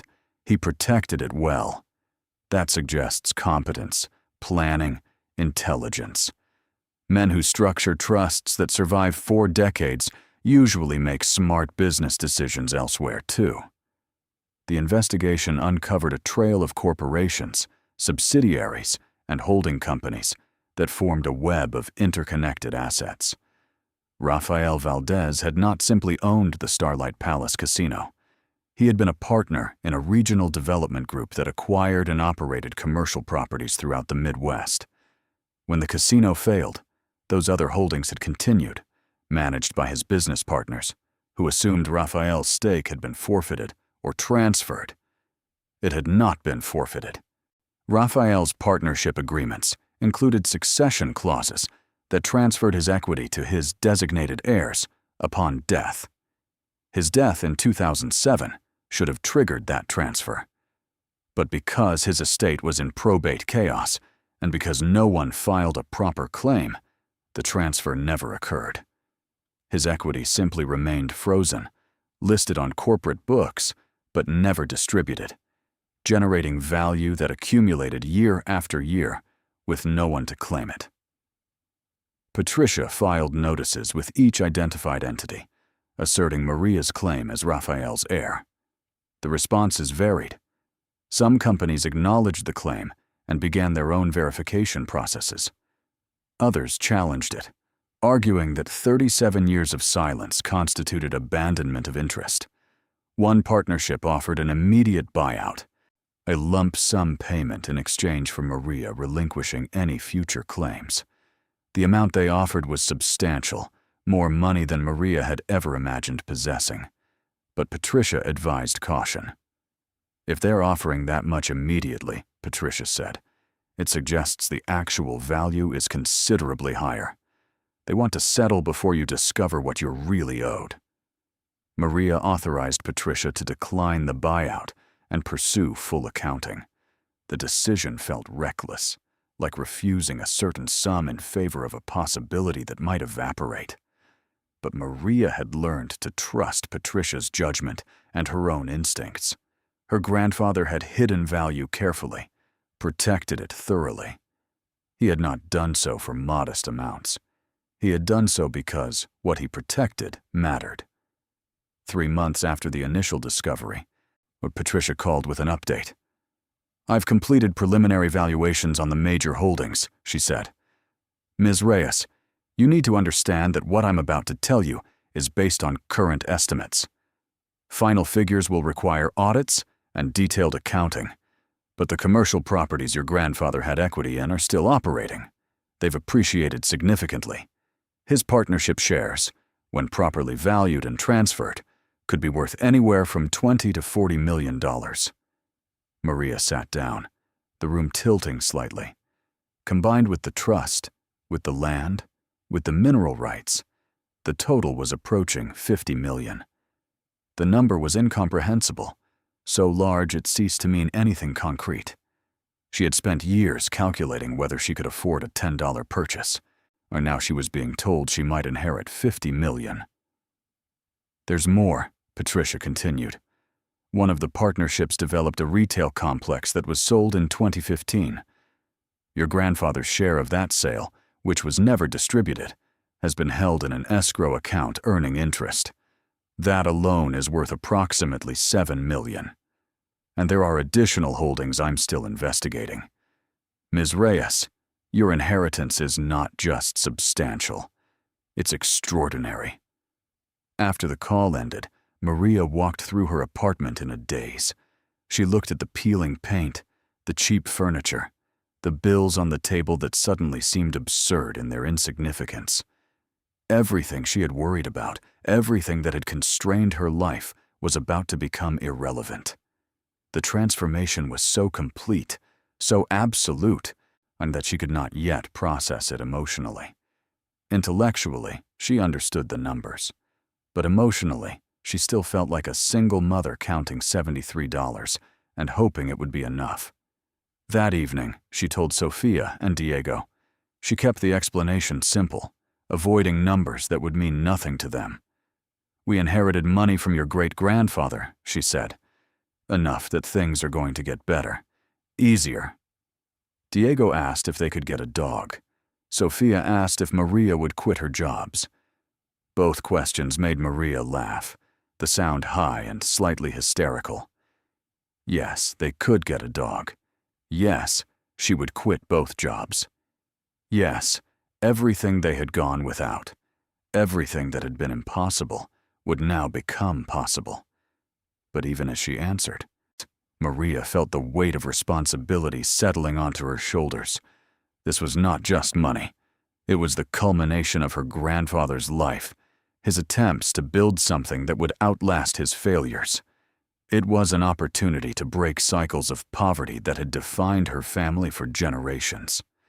It was a chance to give her children what she had never had: security, options, freedom from constant calculation. It was also, she realized, a test. Would she use this gift wisely, or would she repeat mistakes that had destroyed it once before? Would she protect her family, or would wealth become another kind of trap? She thought of her mother's warnings, of the fear and bitterness that had followed Raphael's collapse. She thought of the people who had mocked her decision to accept the casino, who had seen only foolishness where possibility existed. And she thought of her own journey, years of struggle that had taught her the value of persistence, the importance of looking beyond surface appearances, the strength that came from refusing to accept defeat as final. The inheritance was not just money. It was proof that patience could be rewarded, that hidden value waited for those willing to search, that the world contained more possibility than circumstances suggested. Maria Reyes, single mother, diner waitress, grocery store stocker, had inherited a fortune. But more than that, she had earned it. By being stubborn enough to accept a condemned building when everyone called it foolish. By searching when others would have walked away. By believing that her grandfather's letter meant something, that his protections had purpose, and that value could exist in unexpected places. She stood in her small apartment, children watching television, bills on the table, fortune arriving piece by piece through documents and legal processes, and felt the strange sensation of standing between two worlds. The one she had known, defined by scarcity and struggle, and the one ahead, defined by possibility she could barely imagine. The transition would not be immediate. Weeks more of verification, paperwork, transfers. But it was coming, as certain as the sunrise, as real as the documents Patricia guarded, as true as the numbers that kept growing with each new discovery. Maria Reyes had inherited more than money. She had inherited her grandfather's final gift, the proof that family mattered even when broken, that planning could transcend death, that hope could be hidden and protected, and passed down to someone who would recognize its value. and she had proven herself worthy of that gift, not through luck or accident, but through the same stubborn determination that had carried her this far. The inheritance was real, the future was open, and Maria stood ready to step into both. The weeks that followed existed in a strange suspension between Maria's old life and the one waiting to begin. She continued working both jobs, not because she needed the money anymore, but because the routine provided structure while everything else shifted beneath her feet. The diner remained a constant, familiar in its demands and its modest rewards. The grocery store still needed shelves stocked, inventory managed, customers helped. These tasks grounded her, while Patricia Chen worked through the complex machinery of transferring wealth that had been locked away for decades. But even as Maria maintained her routines, word spread. Small towns and tight communities have porous boundaries, where secrets travel faster than facts. Someone at the law firm mentioned the case to a friend. A bank employee recognized the size of the trust transfer and told a spouse. The real estate investor who had tried to buy the casino made inquiries that raised eyebrows and questions. Within a month, rumors circulated that Maria Reyes, the single mother who worked 2 jobs, had inherited something significant from the condemned casino everyone had dismissed as worthless. The rumors started small, distorted. She had found $10,000. No, $50,000. No, $100,000. The numbers multiplied in retellings, each version more exaggerated than the last, until the stories bore little resemblance to reality. Maria heard whispers at work, noticed conversations that stopped when she approached, felt the weight of attention from people who had barely registered her existence before. The line cook who had mocked her now watched her with calculating interest. "So, how much did you really get?" he asked one afternoon, his tone trying for casual, but landing somewhere closer to invasive. "I heard it was like $500,000. Maria continued scraping the grill, not looking up. "I'm not discussing it." "Come on," he pressed. "We're friends, right? You can tell me." They were not friends. They had never been friends. His interest was purely transactional. The sudden attention of someone who had dismissed her when she had nothing and now wanted proximity to what she might possess. Maria recognized the pattern because she had seen it before in smaller contexts when someone received a tax refund or a modest bonus.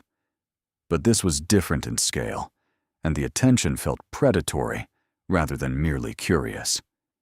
At the grocery store, a coworker she barely knew invited her to lunch, then spent the meal asking detailed questions about the inheritance, the casino, what Maria planned to do with the money.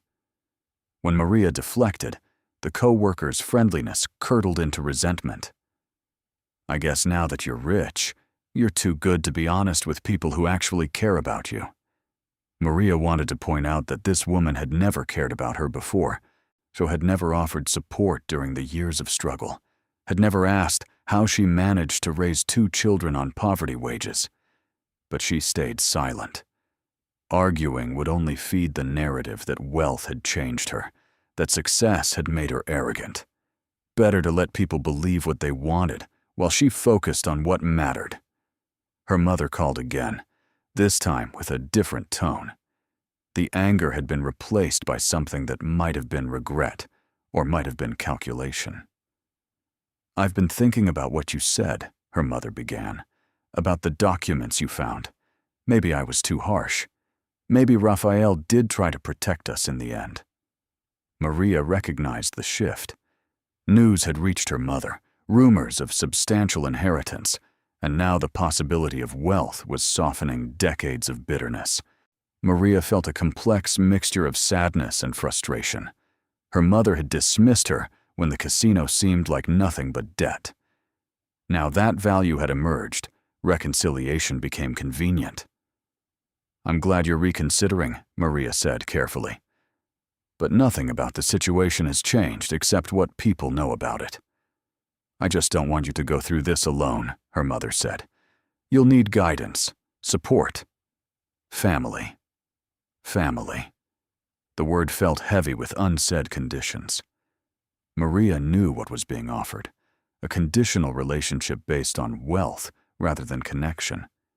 She also knew she would probably accept some version of it, not because she was naive about the motivations, but because family, even flawed and transactional, mattered more than pride. Patricia called one morning while Maria was stocking shelves before the store opened. "We need to meet," Patricia said. Her voice carried an urgency that made Maria's pulse quicken. "Today, if possible. There's been a development." They met in Patricia's office that afternoon. Maria had arranged to leave work early, claiming a doctor's appointment. She arrived to find Patricia's desk covered with new documents, spreadsheets, and what looked like corporate financial statements. Patricia gestured for Maria to sit, her expression carefully controlled. "I finished the investigation into the largest partnership," Patricia said. "The development group your grandfather helped found in 1981. It's been operating continuously under different names and management structures. The initial partners are mostly gone, passed away, or retired. But the company survived and grew."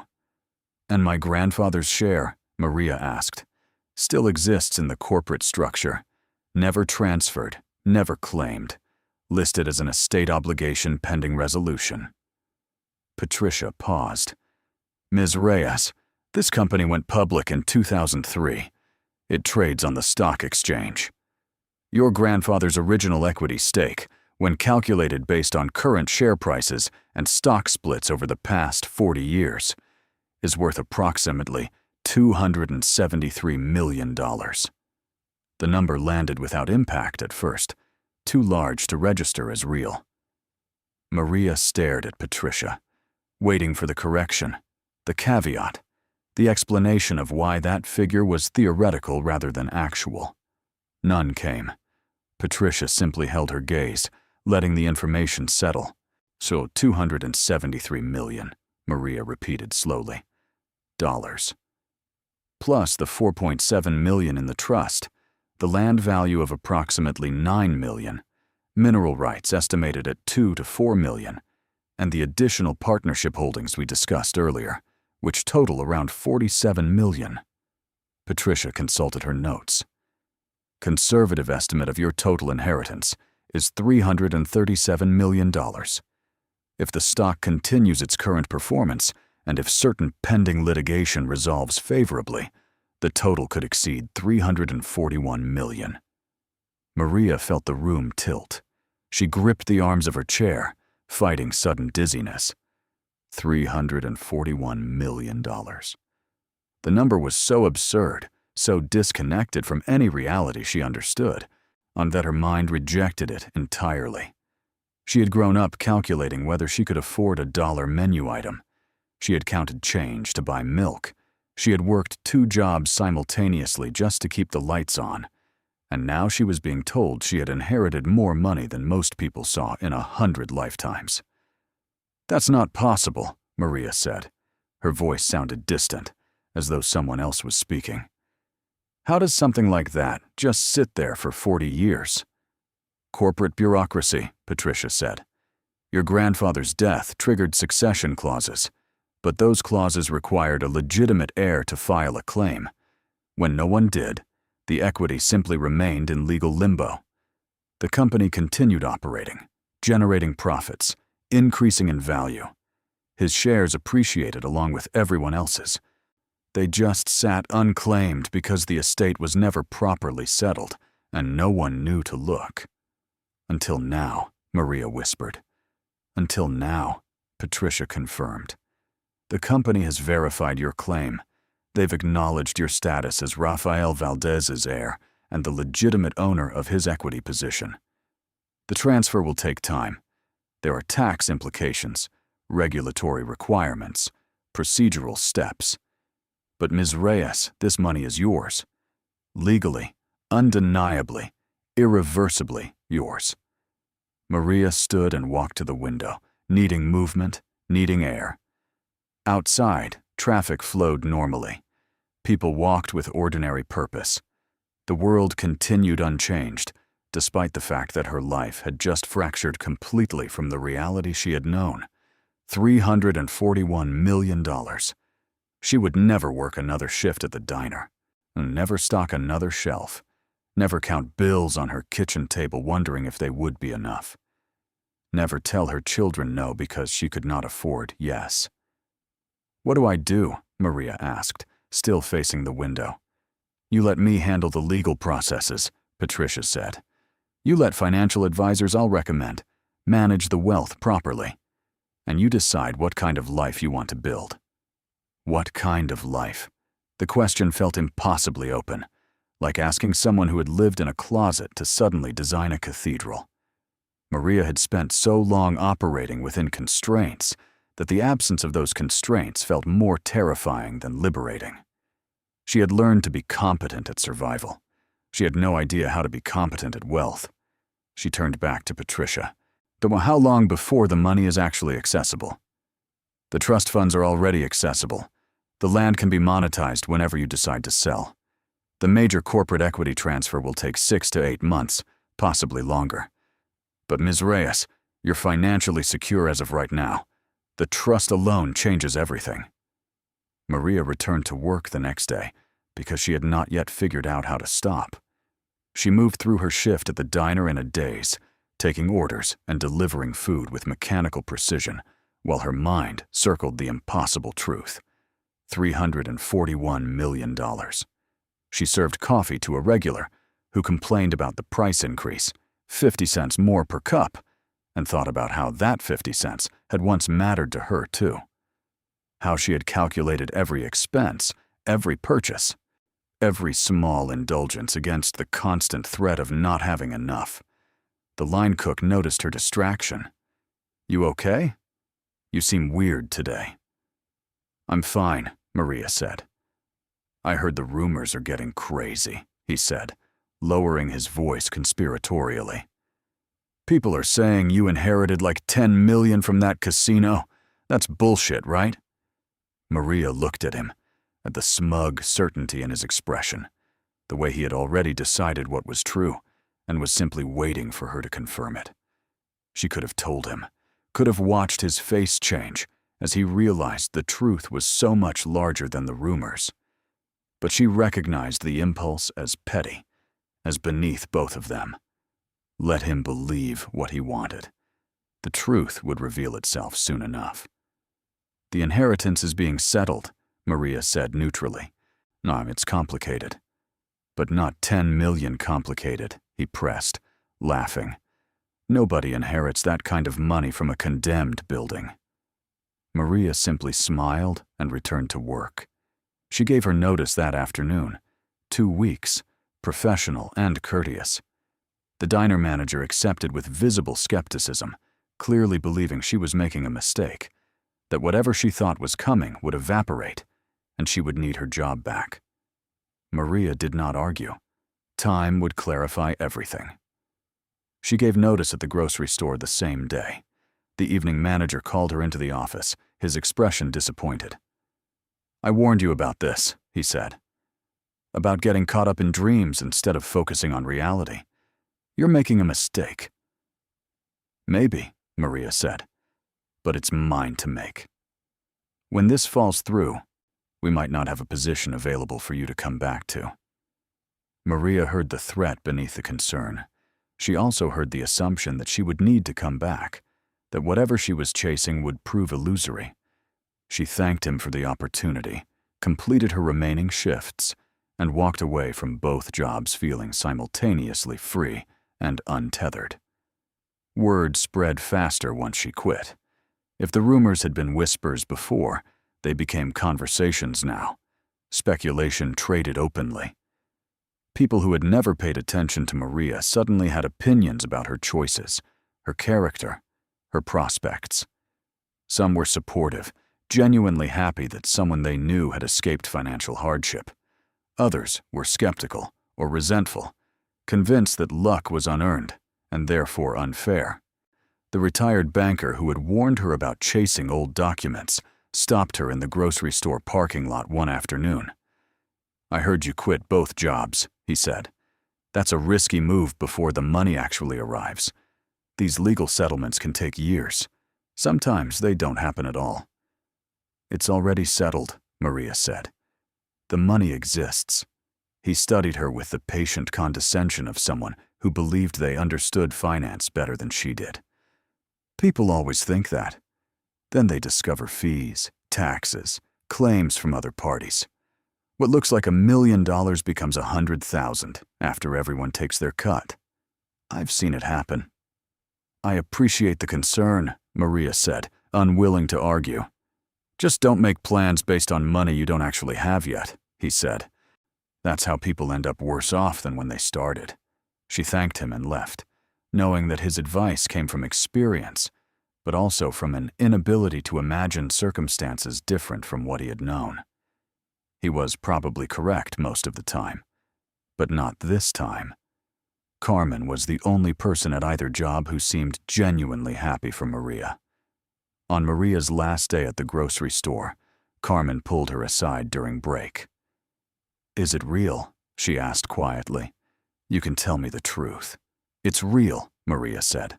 "Like real. Enough to never work again." "Real?" "Yes." Carmen's eyes widened. Then she laughed, a sound of pure delight. "Oh my God, you actually did it. You bought a condemned casino for $1 and inherited a fortune. That's the most insane thing I've ever heard." "It feels insane," Maria admitted. "What are you going to do?" The question everyone kept asking. "What are you going to do?" As if wealth came with an instruction manual, a clear path forward. Maria had no idea yet. She knew she wanted to secure her children's future, to give them opportunities she had never had. She knew she wanted to help her community, people still struggling the way she had been. But beyond those broad intentions, the future remained uncertain. "I'm going to figure it out," Maria said. "One step at a time." Carmen hugged her, hard and quick. "You deserve this," she said. "Don't let anyone tell you different." The statement landed with unexpected weight. Maria realized she had been carrying doubt, a persistent question about whether she deserved a fortune she had not earned through traditional labor. She had done nothing to create the wealth, except be born into the right family and be stubborn enough to accept an inheritance everyone else had dismissed. Was that enough to deserve $341 million? She decided it was. Not because wealth was ever truly deserved, but because the question itself was pointless. The money existed. It had been protected and hidden by her grandfather, specifically for his descendants. She was that descendant. Whether she deserved it mattered less than what she chose to do with it. The transformation happened in stages, each one marking a clear boundary between before and after. First came the apartment. Maria found a rental house in a better neighborhood. 3 bedrooms, a yard, space for her children to exist without constant proximity and negotiation. The rent was more than she had ever paid before, but still modest by any objective standard. Moving felt both momentous and strangely mundane. Furniture was the same. Routines remained similar. But the space itself changed everything. Diego got his dog, a rescue from the local shelter, a mutt with uncertain ancestry and boundless enthusiasm. Sophia decorated her room with books and art supplies Maria bought without calculating the cost. These small changes accumulated into a life that felt different, not because it was extravagant, but because it was free from constant constraint. The school district was better. Maria enrolled both children mid-semester, a transition that came with expected challenges, but also new opportunities. Diego joined the soccer team, something he had wanted for years, but they could never afford. Then Sophia auditioned for the school orchestra and was given a violin through a program Maria donated to anonymously, the first of what would become many quiet acts of support for systems that helped families like hers had been. The second stage came when Patricia completed the trust transfer and established proper wealth management.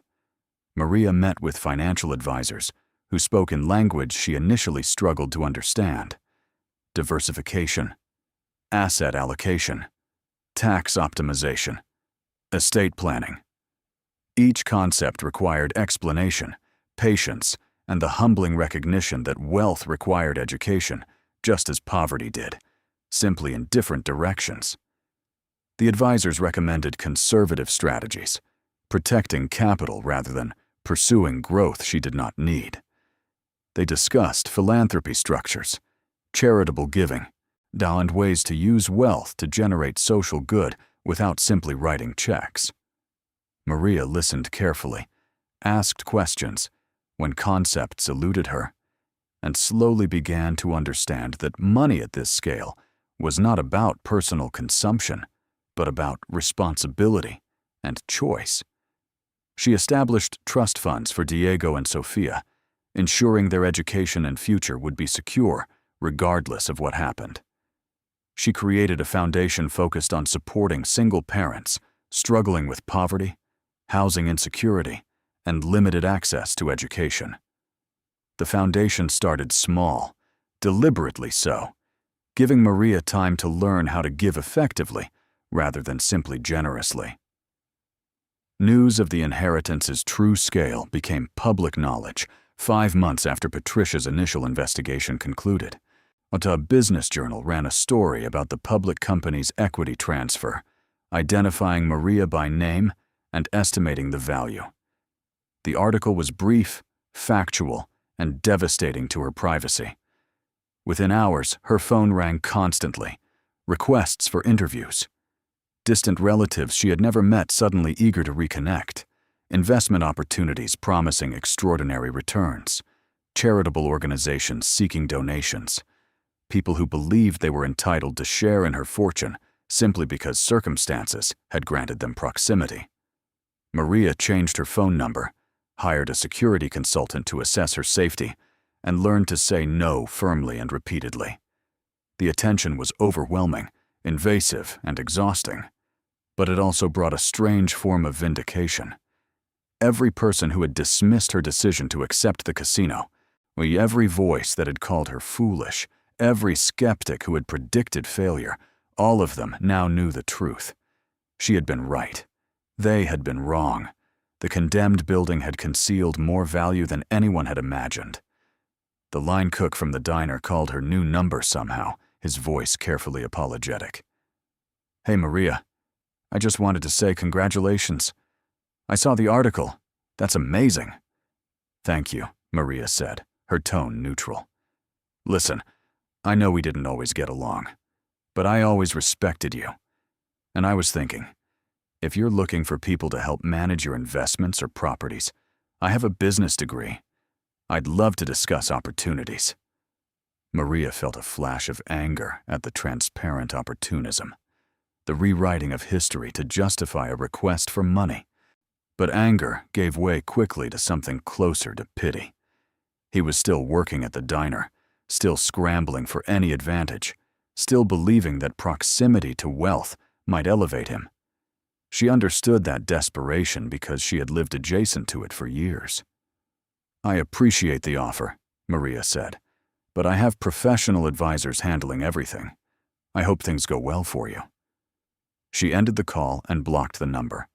Some people deserved second chances. Some simply deserved to be left behind. The grocery store manager sent an email, briefly professional, noting that a position would be available if she ever wanted to return to work. The subtext was clear. He still did not believe the inheritance was real, or believed it would be mismanaged, or simply could not imagine that someone like Maria belonged anywhere other than stocking shelves. She deleted the email without responding, but the retired banker surprised her. He appeared at her door one afternoon, hat in hand, literally. He asked if he could speak with her briefly. Maria invited him in cautiously, unsure of his intent. He sat in her living room, looked around at the modest improvements, and spoke with genuine humility. "I was wrong," he said simply. I gave you advice based on assumptions that turned out to be completely incorrect. You knew something I didn't, or you were willing to take a risk I would have dismissed. Either way, I was wrong to doubt you. I'm sorry." The apology surprised Maria more than the inheritance had. People rarely admitted error, especially not to someone they had dismissed. And she saw in his expression genuine respect, the acknowledgement that she had succeeded where he would have failed, not through superior knowledge, but through courage he lacked. "Thank you," Maria said. "That means more than you probably realize." He stood to leave, then paused. "If you ever want to discuss legacy planning or need perspective from someone who has no financial interest in your decisions, I'd be happy to help. No charge. Just an old man trying to be useful." Maria accepted the offer, recognizing it as genuine. She met with him twice in the following months, conversations that helped her think through complex decisions about wealth management and generational planning. He became an unexpected advisor, someone who asked difficult questions without agenda, who helped her think critically about responsibilities that came with exceptional resources. Her mother visited 3 weeks after the article published. The meeting was awkward, weighted with years of separation and recent transactional interest. But as they sat in Maria's new living room, something shifted. Her mother looked around at the space, at the photographs Maria had hung, at her grandchildren playing in the yard, and began to cry. "I was so angry at him for so long," she said, not needing to specify who she meant. "The casino took everything from us. It consumed him. He chose it over family, over me, over any semblance of normal life. And when it failed, we had nothing. I swore I would never let anything connected to him touch my life again." "I understand," Maria said, and she did. The anger made sense. The protective bitterness made sense. Walking away had probably been the healthiest choice her mother could have made. "But he did try," her mother continued, "in his way. He hid those documents. He protected those assets. He made sure that if someone ever looked, if someone ever cared enough to search, there would be something left." That was his way of apologizing, I think. His way of trying to be present after he was gone. Maria nodded. "I think so too. I should have supported you," her mother said. "When you told me about the inheritance, I should have helped instead of criticizing. I was so afraid you would be hurt the way I was. But you're stronger than I ever gave you credit for." The reconciliation was imperfect, incomplete, but real. Maria's mother began visiting regularly, building relationships with her grandchildren, and slowly constructing a connection that had been absent for years. It would never be simple. Too much history created complications that could not be erased. But it was something. And something was enough. 6 months after the discovery, Maria returned to the Starlight Palace Casino for the last time. Patricia had finalized all transfers. The building and land were fully hers, unencumbered by liens or legal challenges. She stood in the parking lot, looking up at the structure that had changed her life, and felt a complex mixture of gratitude and closure. The building was still condemned, still damaged, still an eyesore to anyone passing by. But Maria saw it differently now. She saw her grandfather's dream, flawed and failed, but real. She saw the physical manifestation of ambition that had reached too far, of hope that had outpaced capability. She also saw the hidden strength beneath the obvious ruin, the careful planning that had protected value even when everything visible suggested worthlessness. She had decided not to demolish the casino. Instead, she hired architects and historical preservation specialists to assess whether restoration was possible. The building, they concluded, could be saved. Not as a casino, that era had passed, but as something else. A community center, perhaps. A cultural venue. A museum documenting the region's entertainment history. The exact purpose remained undecided. But Maria committed to the restoration, a multi-year project that would cost millions and generate no financial return. She did it because the building deserved better than demolition, because her grandfather had built it with hope, even if that hope had been misplaced, because the structure had protected her inheritance for decades, standing sentinel over hidden wealth, even as nature and time worked to tear it down. And because Maria understood that value was not always monetary, that some things were worth preserving simply because they mattered. The restoration became a community project. She hired local contractors, trained unemployed workers in preservation techniques, and created a jobs program that employed people who reminded her of herself from months earlier. Struggling, capable, needing only opportunity. The work progressed slowly but steadily. Each repair, each restoration, felt like honoring her grandfather's memory while also rewriting its ending. A year after the initial discovery, Maria hosted a small event in the partially restored casino. The main floor had been cleared, structural repairs completed, the roof sealed against weather. It was still obviously a work in progress, but the space had regained dignity. She invited the people who had been part of her journey: Patricia Chen, Carmen, the locksmith who had opened the hidden cabinet, several families from the single-parent support programs her foundation funded, and yes, her mother. She stood before them in the space where Rafael Valdez had once welcomed guests, where fortunes had been won and lost, where dreams had risen and collapsed. And she told the story, not for glory or attention, but because stories mattered, because people needed to know that value could be hidden in unexpected places, that persistence could be rewarded, and that giving up was not always the wise choice, even when everyone said it was. "A year ago," Maria began, "I bought this building for $1. Everyone thought I was making a mistake. Some of you told me so." She smiled at her mother, who nodded with rueful acknowledgement. "I thought I was accepting a condemned building with debts I couldn't pay. I thought maybe I could clear it, sell the land, and break even if I was lucky." She paused, letting the memory settle. "But I found documents my grandfather had hidden, not because he was trying to deceive anyone, but because he was trying to protect something for his family. For me, even though he never knew me. And those documents led to discoveries I still barely believe." She shared the numbers then, the trust, the land, the partnerships, and the equity that had appreciated beyond anyone's imagination.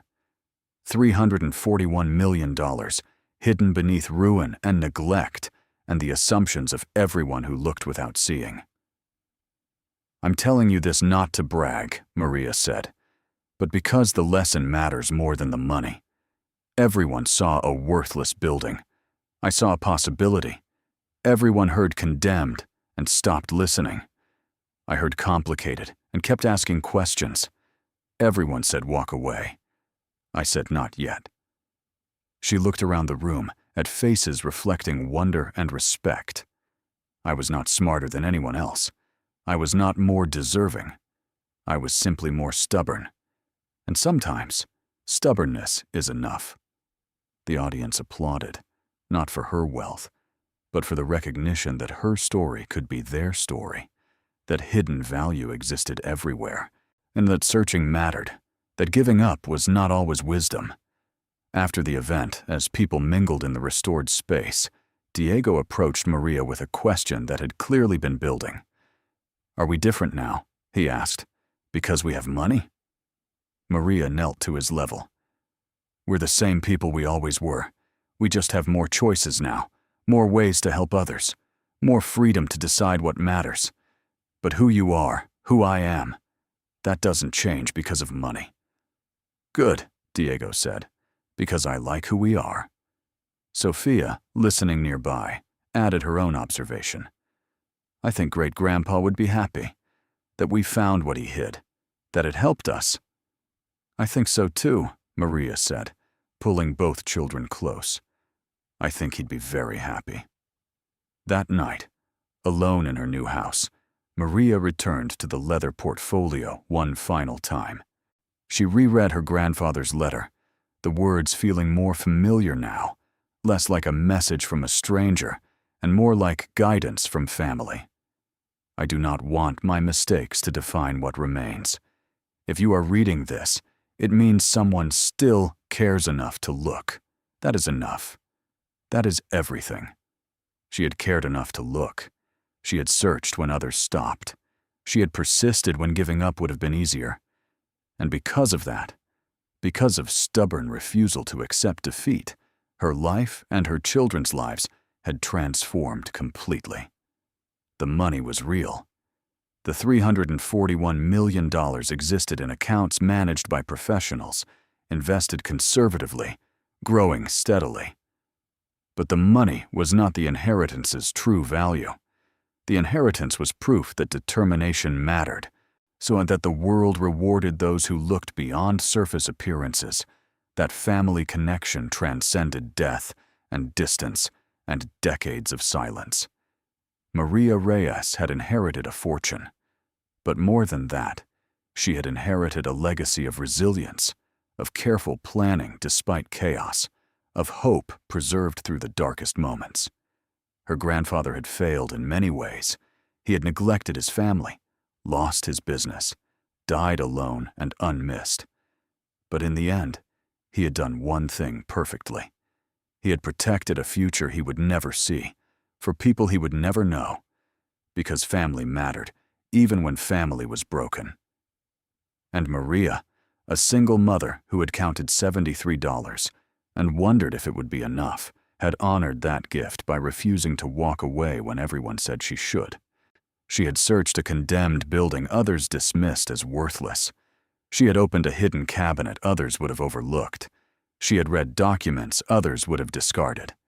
And she had discovered that value hides in unexpected places, waiting for someone stubborn enough to find it. The journey from poverty to wealth had taken a year. But the journey from doubt to certainty, from dismissed to vindicated, from overlooked to seen, that journey was still unfolding. Maria understood that wealth created new responsibilities, new challenges, new ways to fail or succeed. But she also understood that she had already proven herself capable of the impossible. Everything else was simply detail. She looked out her window at the yard where Diego played with his dog, where Sophia read beneath a tree, where normal life unfolded with extraordinary security beneath it.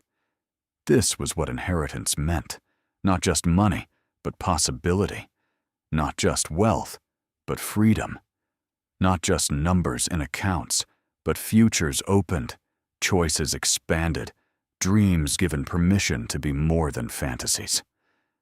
Maria Reyes had inherited $341 million from a condemned casino she bought for $1. But the real inheritance was simpler and more profound. She had inherited the certainty that she was worthy of searching, of finding, of keeping what she discovered. She had inherited the knowledge that her instincts could be trusted, that her judgment had value, that she belonged in rooms and conversations and futures that had seemed impossible months before. The world had underestimated her because she was poor, because she was a single mother, because she worked 2 jobs and counted dollars and seemed to occupy a permanent position at the margins. But they had been wrong. She had never been small. She had simply been waiting for the right moment, the right opportunity, the right stubborn decision to reveal what had always been true. Maria Reyes was extraordinary. She had always been extraordinary. The inheritance simply made it impossible for anyone to pretend otherwise. And in a restored casino where her grandfather's dream had once died, in a building now serving the community it had once entertained, in a space transformed from ruin to hope, Maria stood as living proof that endings are never final, that value hides in unexpected places, and that sometimes, just sometimes, the world rewards those who refuse to stop looking. Thank you so much for watching until the end. If you loved this story, check out the other videos on your screen now. I think you'll really enjoy them. And don't forget to subscribe if you haven't already. See you in the next story.